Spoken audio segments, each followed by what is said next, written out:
태초에 말씀이 계시니라. 이 말씀이 하나님과 함께 계셨으니 이 말씀은 곧 하나님이시니라. 그가 태초에 하나님과 함께 계셨고 만물이 그로 말미암아 지은 바 되었으니 지은 것이 하나도 그가 없이는 된 것이 없느니라. 그 안에 생명이 있었으니 이 생명은 사람들의 빛이라. 빛이 어둠에 비치되 어둠이 깨닫지 못하더라. 하나님께로부터 보내심을 받은 사람이 있으니 그의 이름은 요한이라.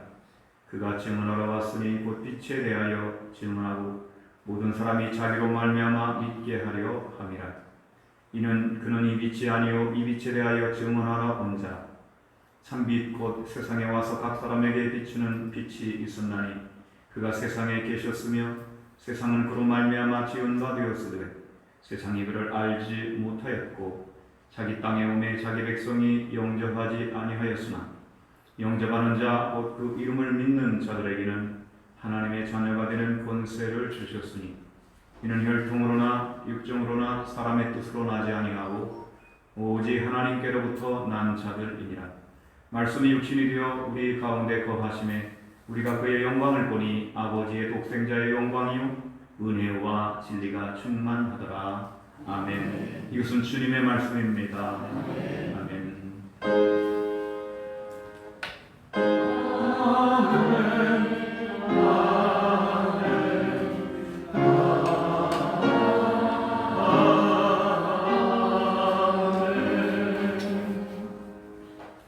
할렐루야. 가정에서 예배드리는 교회 여러분에게도 주님의 은혜가 함께 하시기를 바랍니다. 인생은 우리가 태어나서 그 성장이라는 과정을 겪습니다. 일반적으로 말할 때 성장이라고 하는 그런 표현을 우리가 쓸 수가 있죠. 진실하게 정상적으로 살아간 사람들은 누구나 일수생을 두고 정신적으로 성장을 합니다.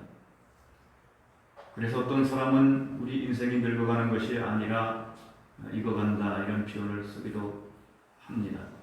대개 노인들은 지혜롭습니다.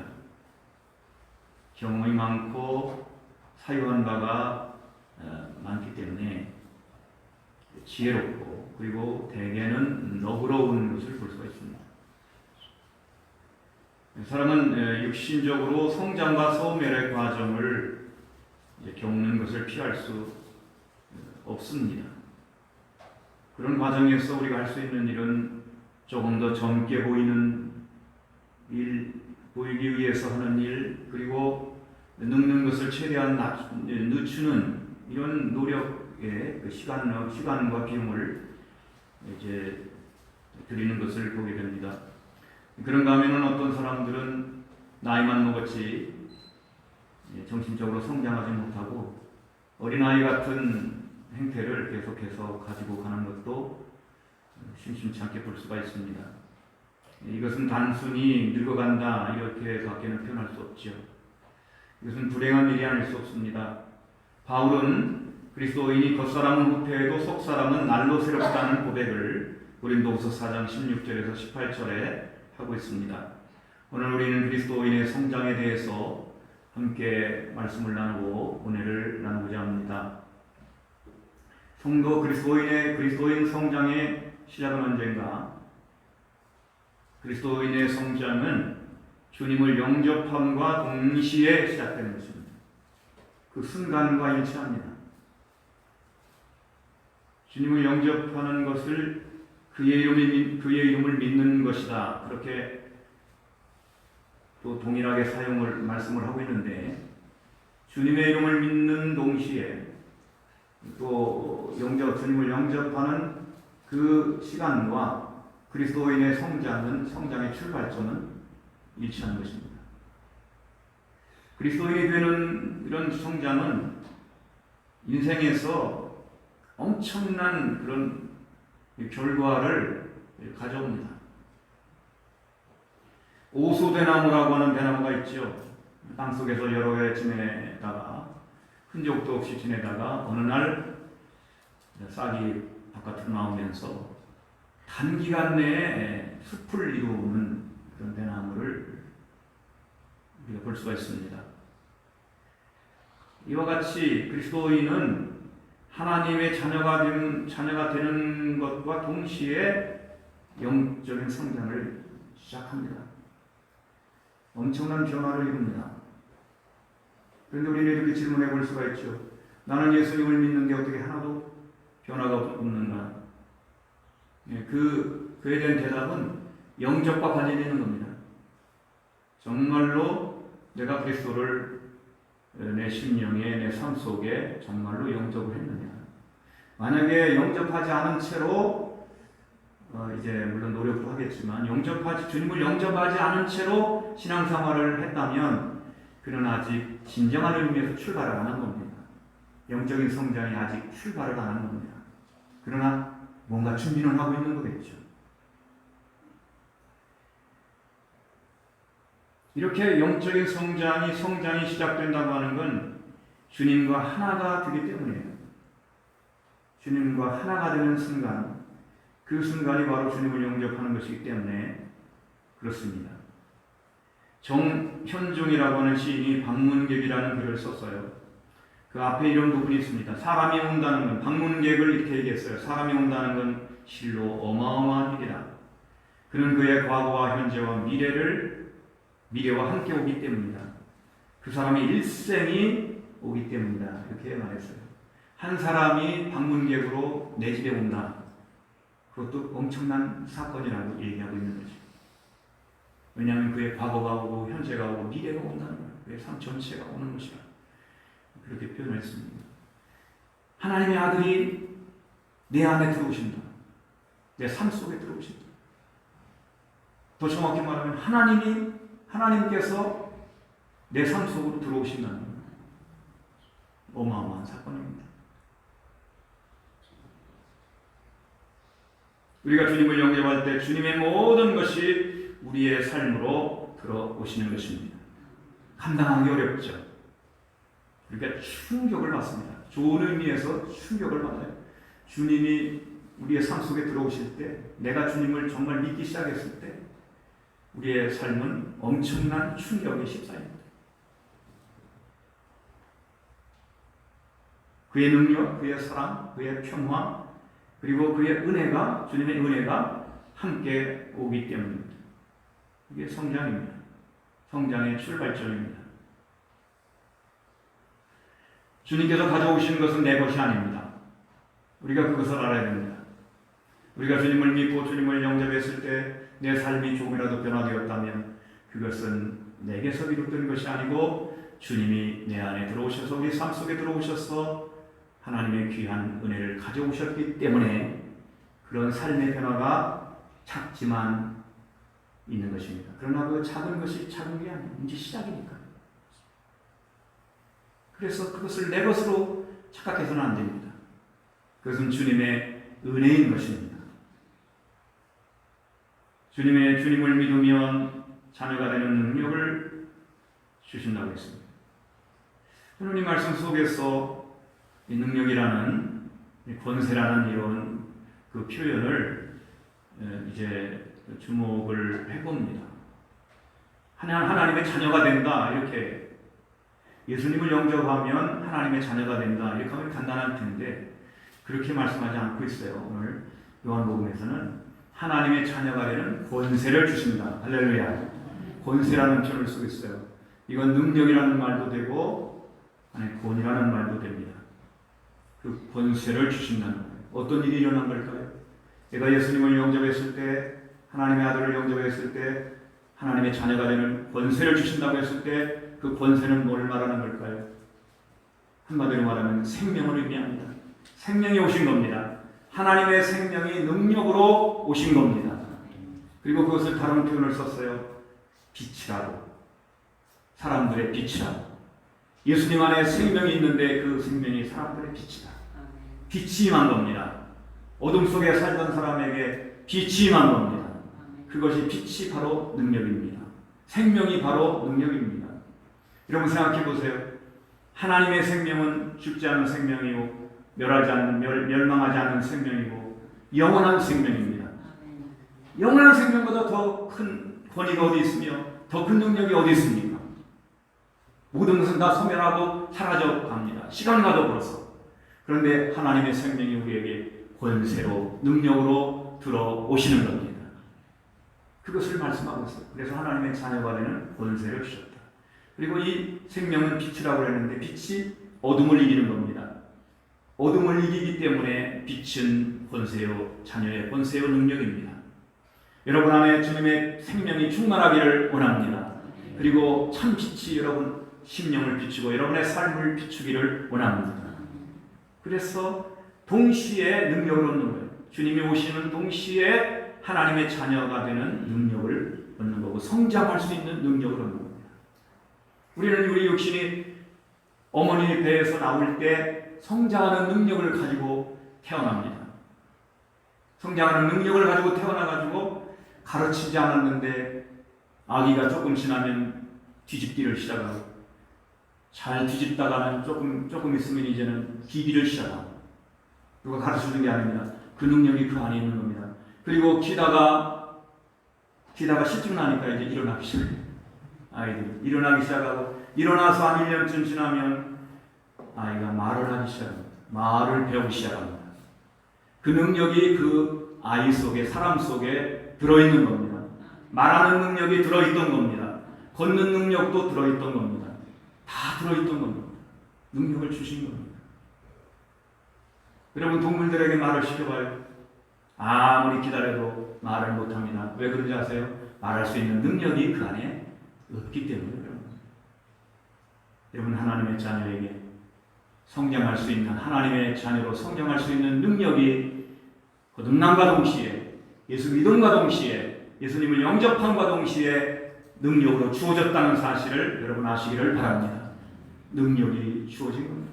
하나님의 자녀가 되는 권세가 주어진 겁니다.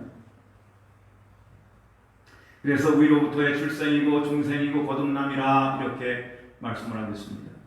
어떤 교파에서는 이 거듭남이라는 걸 가지고 장사를 하고 사람들을 위협하기도 하지만 속아 넘어가서는 안 됩니다. 영접할 때 우리는 거듭난 것이고 거듭난 시간, 장소를 몰라도 우리들은 예수를 믿음으로써 우리는 거듭나는 은혜를 입게 되고 하나님의 자녀가 되는 권세를 얻게 되는 것입니다.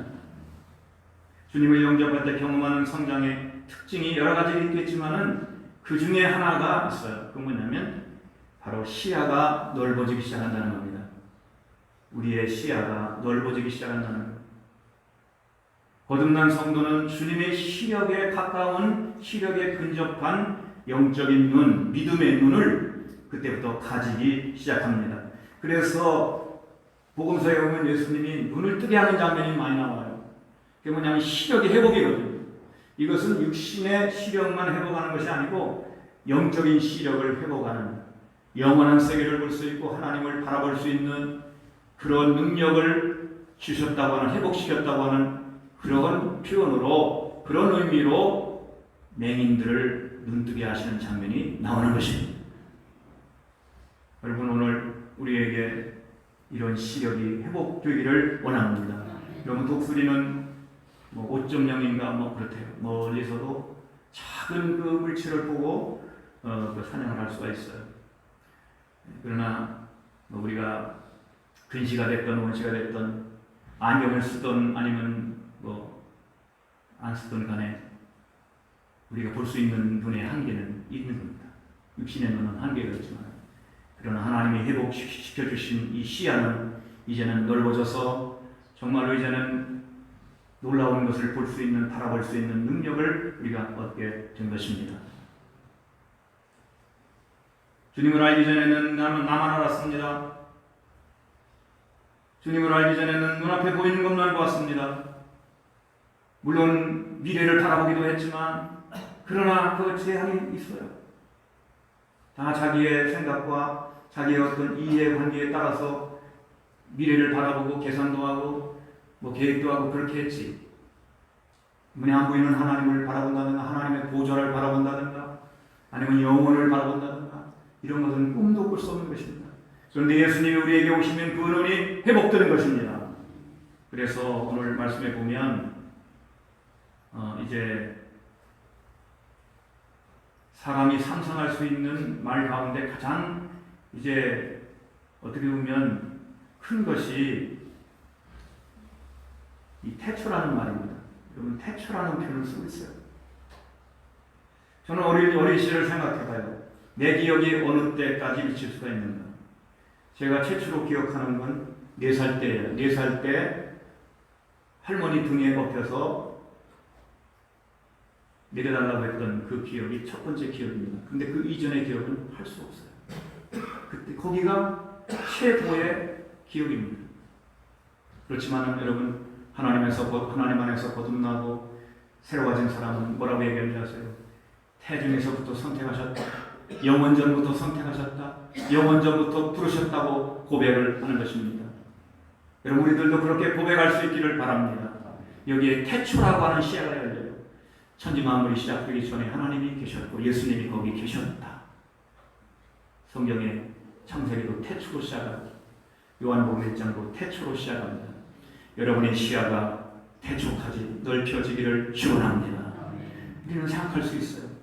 이 세상 만물이 이루어지기 전에 예수님이 거기에 계셨다는 거죠. 천지 만물을 만드실 때도 주님이 함께 계셨다 생각할 수 있어요. 뿐만 아닙니다. 우리는 처음만 생각하는 게 아닙니다. 우리의 시야가 넓혀져서 끝도 바라볼 수 있어요. 이때 이 세상에 온 세상의 심판 시야가 열립니다. 심판이 있다는 걸 알게 돼요. 죽음이 있다는 걸 알게 돼요. 그걸 이제 보게 됩니다. 그래서 시야가 열리기 시작해요.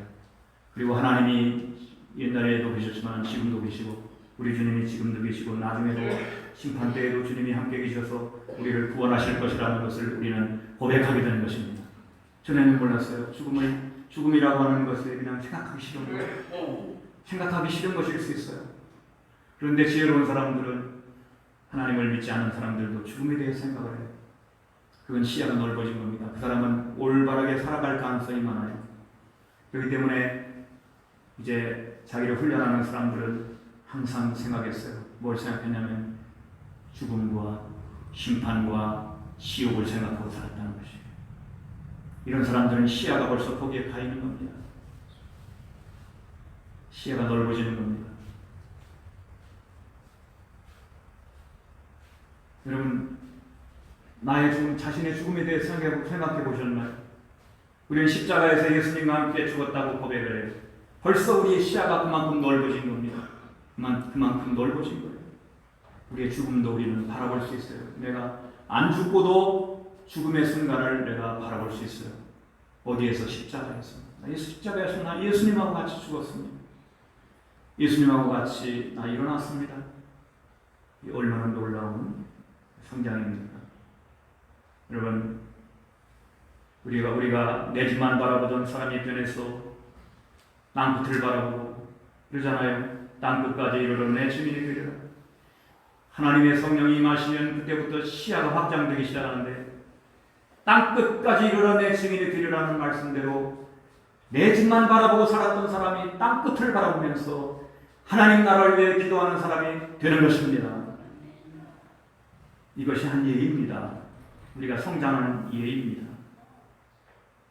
주님 영광을 바라볼 수 있습니다. 독생자의 영광으로 예수님을 바라보며 살아갈 수 있어요.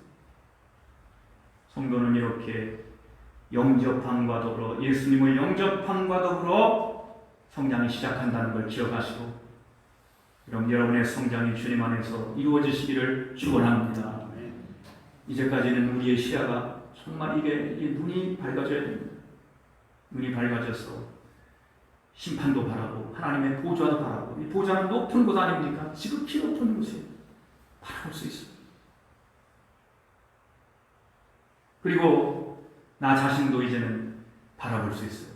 주님의 눈으로 내 자신을 바라보고 이전에는 자기의 관심이 없었는데 이제부터는 양심의 소리를 들을 줄 알고 이제부터는 주님이 사랑하는 사람이 나 자신이 사랑받는 사람이라는 걸 알게 되고 자신을 용서할 줄도 알고 자신을 보듬을 줄도 아는 사람이 되는 것입니다. 성도는 두 번째로 주님의 은혜 안에 성장합니다. 할렐루야. 주님의 은혜 안에서 성장합니다. 만물은 하나님께서 모든 이에게 주신 은혜의 선물입니다. 아담과 하와에게 동산 전체를 주셨어요. 이렇게 말할 수 있습니다. 오늘 아담에게만 준 건 아니지만 아담과 하와에게 동산 전체를 주셨다고 하는 건 여러분 가정에 여러분 가정을 위해서 이 세상을 만드셨다는 것도 맞는 얘기예요. 이 세상, 이 세계가 누구를 위해서일까? 여러분 가정을 위해 있는 겁니다. 그러나 모든 사람들이 함께 살기 때문에 함께 누리는 것일 뿐이지 하나님이 주신 선물입니다. 이제 창조절을 맞이했습니다. 이 창조절을 맞이해서 여러분 우리가 지금 겪고 있는 여러 가지 이 지구 온난화의 이 고통 속에 한번 생각해 보면서 앞으로는 물을 더럽히지 말고 공기를 더럽히지 말고 땅을 더럽히지 말고 하나님이 주신 아름다운 동산이라는 것을 기억하고 항상 하나님의 은혜의 선물로 모든 자연과 세계를 받아들이는 우리 교회가 되고 성도가 되기를 원합니다. 그래야 우리가 살 수가 있어요. 하나님의 은혜의 선물 속에서 우리가 성장하는 것이지 하나님의 은혜의 선물을 내버리고 발로 밟고 이렇게 우리가 행복할 수는 없어요. 이제까지는 여기에 관심을 안 가졌습니다. 물을 더럽히는 것이 죄인 줄을 몰랐습니다. 공기를 더럽히는 게 죄인 줄을 몰랐어요. 땅을 더럽히는 게 죄인 줄을 몰랐지만 이제는 우리는 그걸 받아들이게 됐습니다. 아, 죄구나. 하나님이 만들어 놓으신 걸 더럽혔기 때문에 죄구나 하는 것을 알게 되는 것입니다. 그래서 우리에게는 이 은혜가 필요한 것입니다. 우리에게 주신 최종적인 은혜는 예수 그리스도를 주신 거죠. 예수님 하나님의 아들 독생자 그분을 우리에게 주시기 위해서 창조 질서를 거스르지 아니하시고 여인의 몸에서 낳게 하시고 말씀이 육신이 되어 땅에 오셔서 우리 가운데 거하시고 우리를 위해 피 흘려 죽으시고 우리를 구원해 주셨습니다. 주님의 은혜입니다. 하나님의 은혜입니다. 여러분이 은혜를 받으시기를 축원합니다. 은혜를 받아야 성장합니다. 은혜 받으면 성장합니다. 우리 인생이 성장합니다.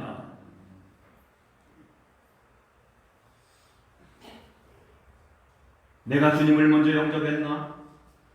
아닙니다. 주님이 우리를 먼저 영접한 줄 아시기를 바랍니다.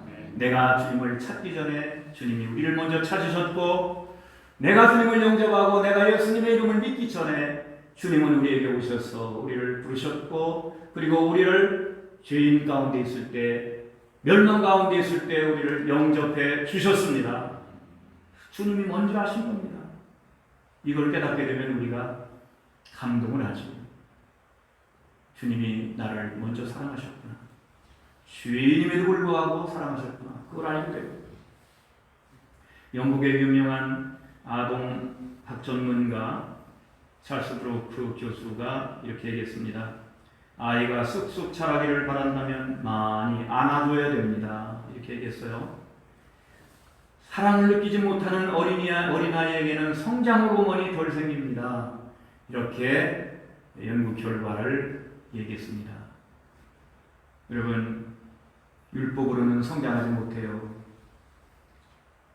율법으로는 정죄함을 얻기 때문에 율법으로는 성장 못해요. 그렇기 때문에 주님이 오셔가지고 왜 주님의 눈에 복을 볼 때는 사람들이 뭐 좋은 것만 보이셨겠습니까? 다 사람들이 죄 가운데 있고 허덕이고 있고 방황하고 있고 그리고 절망하고 있는 그들을 보시면서 주님은 그들에게 은혜와 사랑을 베풀어 주셨습니다. 그 은혜와 사랑을 받고 사람들이 변화를 시작한 겁니다. 변화를 시작한 겁니다. 율법으로는 사람이 성장하지 못해요. 그렇기 때문에 주님은 율법은 내가 이룬다 여기시고 십자가를 지시고 그리고 사람들에게는 모든 사람들에게는 하나님의 은혜와 사랑을 단비처럼 내려 주셨습니다. 은혜 속에 성장하는 겁니다.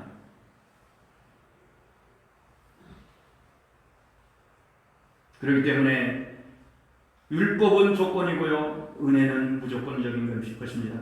그렇기 때문에 하나님의 사랑은 무조건적인 것입니다. 조건이 없어요. 눈을 감고 안아주시는 것입니다. 주님은 우리를 무조건적으로 사랑하시는 겁니다.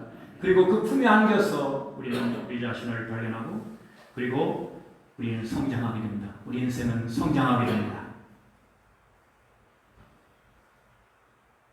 성령을 우리에게 주시면서 우리를 위로해 주시고 우리에게 능력이 되시고 우리를 도와주셔서 우리와 하여금 성장하도록 그렇게 하신 것입니다. 그런데 한 가지 문제가 있습니다. 은혜 안에 있기만 하면 그거로 만족하기만 하면 문제가 생겨요. 왜 그런지 아세요? 그 사랑의 품 안에 있기만 하면 그 하나님이 주시는 건 여기에 보니까 예수님이 은혜와 진리가 충만하다 그랬어요. 은혜와 진리, 이건 같은 표현이라고 말할 수 있지만 예수님 안에는 은혜와 진리가 충만했다. 이렇게 보면 됩니다. 은혜라고 하는 건 내용물을 싸는 보자기와 같은 거예요. 그리고 그 안에 들어있는 것은 뭐냐? 우리에게 주시는 진리입니다. 진리를 싸는 보자기가 은혜입니다. 그래가지고 은혜라고 하는 보자기로 싸가지고 우리에게 진리를 주는 겁니다. 진리가 우리를 성장시키기 때문입니다. 그래서 우리 주님께서는 이 사랑 속에, 이제 은혜 속에 이 진리는 뭐냐? 하나님을 진리라고 해요. 하나님의 말씀을 진리라고 해요. 그래가지고 우리는 진리 안에서 성장해 가야 됩니다. 할렐루야. 이단들이 왜 성장하지 못합니까? 겉으로는 성장하는 것 같지만 역사적으로 이단이 부흥한 예는 없다고 분명히 말씀하고 있어요. 왜 성장하지 못합니까? 그 안에 진리가 없기 때문입니다. 서로 간에 은혜를 서로 나눌 수 있을지는 몰라도 그 안에 진리가 없기 때문에 성장하지 못하는 겁니다. 요한 3서 4절에 이렇게 말씀하고 있습니다. 내가 내 자녀들이 진리 안에서 행한다함을 듣는 것보다 더 기쁜 일이 없다. 진리 안에 성장이 있습니다. 여러분, 은혜만 사모하고 말씀을 안 들으려고 그러면 어떻게 되는지 아세요? 이단으로 갈 가능성이 많아요. 왜냐하면 그 사람들도 따뜻하게 해주거든요. 그 사람들도 막 그냥 아주 높여주고 감싸주거든요. 그런데 진리가 그 안에 없는 겁니다. 그래서 은혜만 추구하는 사람은, 받는 것만 좋아하는 사람, 여러분, 은혜가 뭐예요? 우리가 할 수 없는 걸 하나님이 주시는 걸 은혜라고 합니다. 거저 주시는 걸 은혜라고 합니다.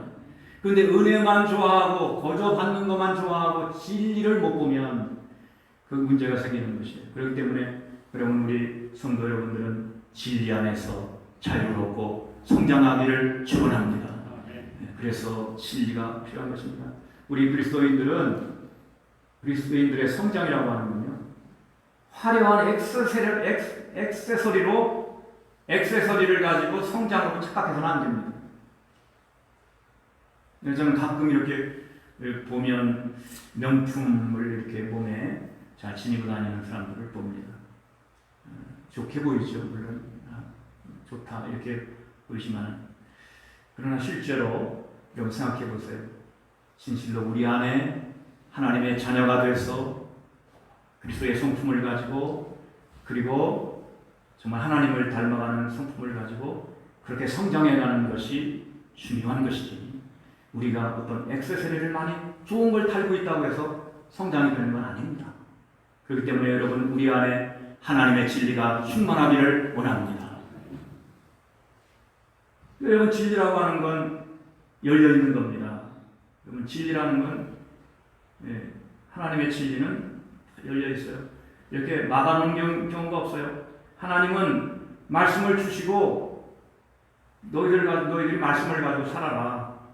어떤 사람은 그걸 비판하기도 하고 어떤 사람은 그걸 반대하기도 하고 하지만 하나님은 반대하는 사람들을 뭐라고 하지 않으세요. 왜냐하면 진리는 언제나 진리이기 때문에 그냥 내놓으시는 거예요. 열어놓으시는 거예요. 만져보고 시험도 해보고 그렇게 하라. 그게 진리입니다. 세례요한을 통해서 말씀을 주셨어요. 이 사람을 보라. 예수님을 향해서 정말 이제 증거를 했습니다. 이게 왜 필요했을까? 세례요한의 증거를 통해서 예수님의 제자들이 탄생을 하고 그 말씀을 듣고 예수님께로 사람들이 갔어요.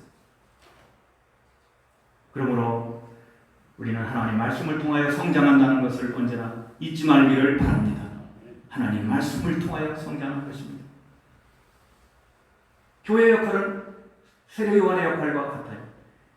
예수님을 끊임없이 가르치면서 이분을 보라고 성경을 가르치고 성경을 가지고 성경을 가르치고 설교하고 전도하고 그렇게 하는 것입니다. 세례요한이 이렇게 얘기했어요. 나는 빛이 아니라고 얘기했어요. 교회는 빛이 아닙니다. 빛을 가지고 있을 뿐이지, 빛을 안고 있을 뿐이지 교회는 빛이 아닙니다. 그래서 끊임없이 하나님 말씀을 선포하는 겁니다. 말씀의 묵상, 오늘 이게 우리에게 필요합니다. 여러분, 그리스도인으로서 성장하려면 말씀에 묵상을 하시기를 축원합니다. 성경을 얼마나 많이 읽었냐? 그것도 중요하죠. 우리는 많이 읽기도 해야 되지만 성경을 묵상하는 성도들이 되기를 축원합니다. 그러면 우리 심령이 옥토가 됩니다. 옥토에 씨앗이 떨어지면 많은 열매를 거두는 겁니다. 말씀 안에 성장하기를 축원합니다. 말씀이 우리 인생을 키워내는 것입니다. 그리고 성장하려면 여러분 영접하기를 멈추지 마시기를 바랍니다. 주님은 언제 영접하셨나요? 여러분 예수님의 이름을 언제 뜨겁게 고백하고 믿었나요? 아마 그 순간이 있었을 겁니다. 그런데 그 뒤로 예수님을 얼마나 진심으로 뜨겁게 영접한 적이 있습니까? 우리는 예수님을 영접하는 것이 믿을 때만 영접하는 것이 아니고 여러분 매일매일 주님을 영접하시기를 축원합니다.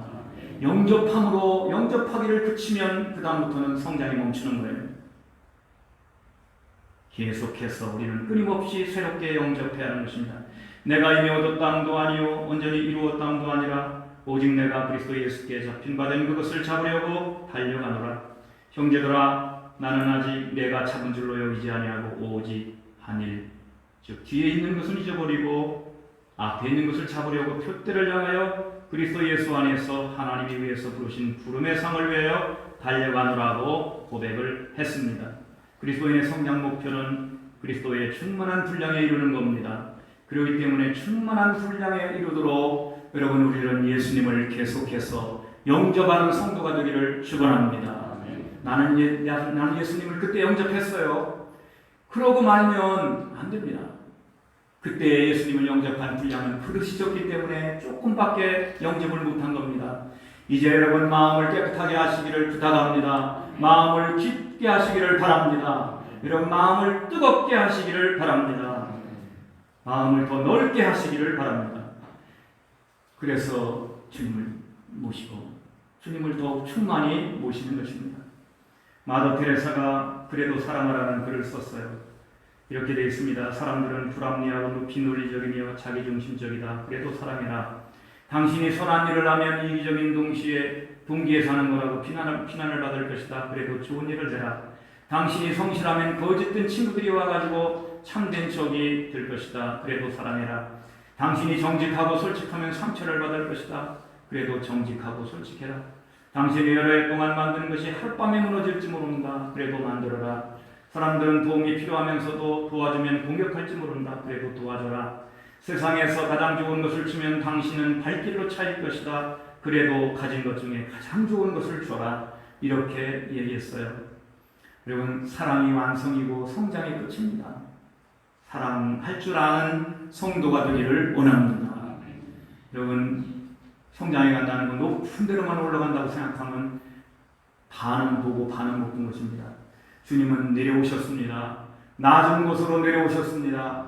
섬김 받으러 높은 자리에 올라가는 것이 아니라 낮은 자리로 내려오셔서 허리를 숙이고 손을 펴셔서 섬김을 행하셨습니다.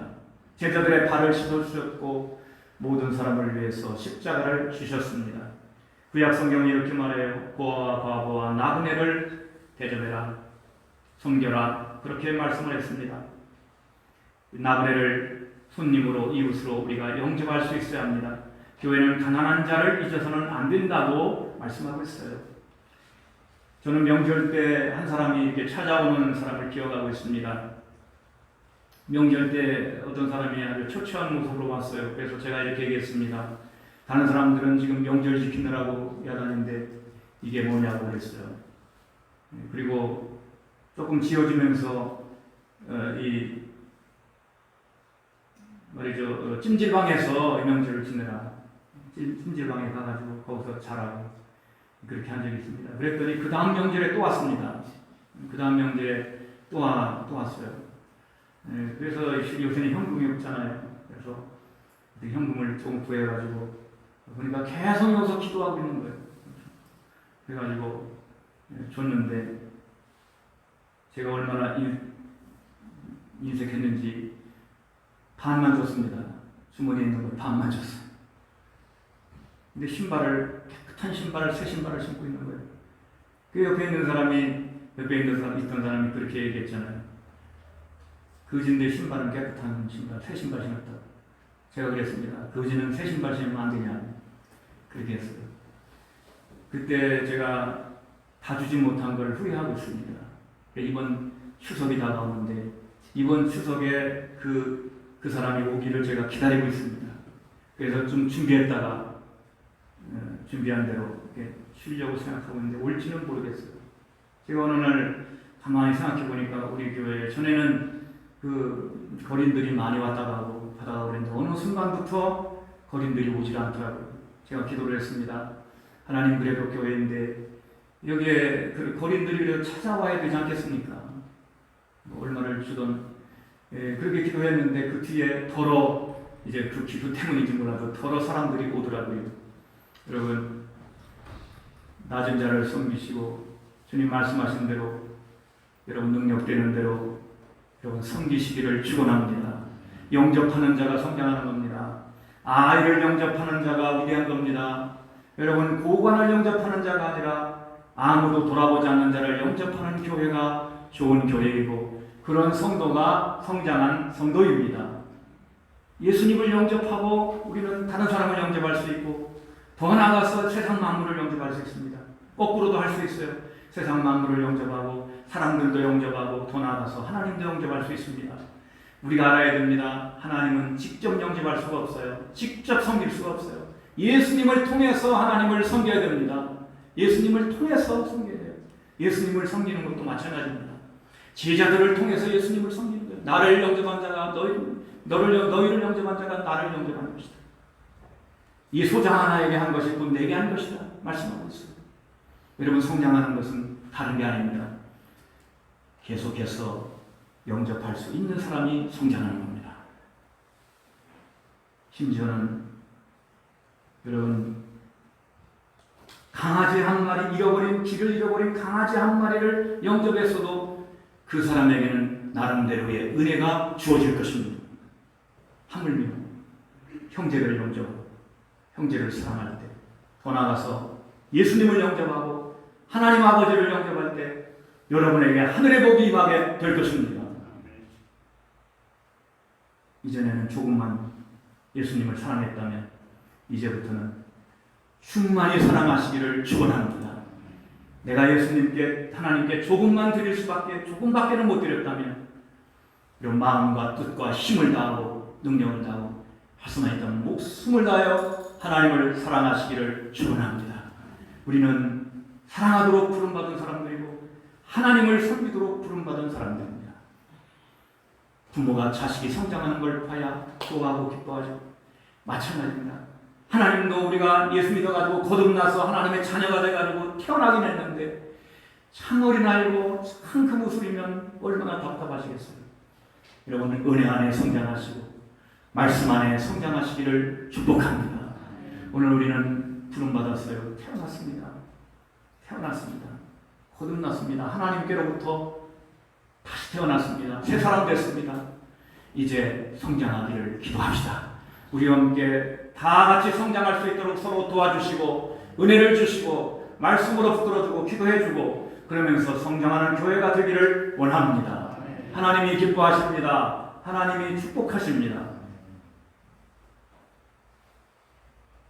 매일매일 주님을 영접하시고 매일매일 끊임없이 하나님을 새롭게 영접하고 나는 매일 죽노라 사도 바울이 고백했던 것처럼 매일매일 여러분 예수님 영접하는 주의 백성들을 되시고 그 사랑을 가지고 그 능력 가지고 일생토록 성장하시고 많은 사람들에게 주의 사랑을 전하고 그리고 하나님을 기쁘시게 하는 하나님을 정말 기쁘시게 하는 그런 성도 그리고 우리의 교회가 되기를 축원을 드리겠습니다.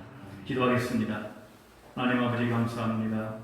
오늘도 저희를 불러주셨사오니 주의 은혜 가운데 인도하시고 항상 그리스도 안에서 충만한 데까지 이르도록 우리를 이끌어 주시옵소서.